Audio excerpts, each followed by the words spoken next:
Go ahead.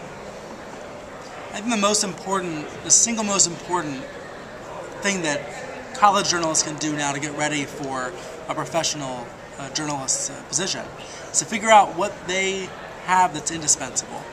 Figure out what they're passionate about and what they're curious about.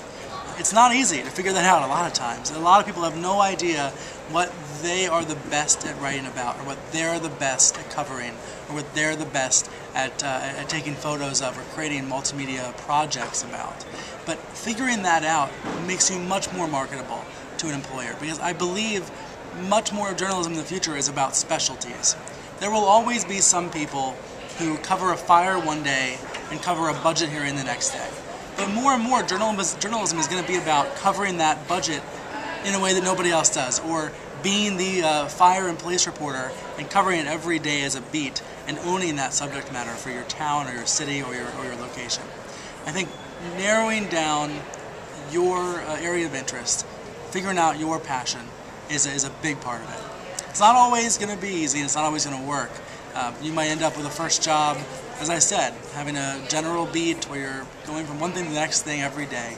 But over time, it's going to help you to have a specialty and to know what is my best trait in journalism that I can put forward to people. The other element is to think of yourself as a personal brand.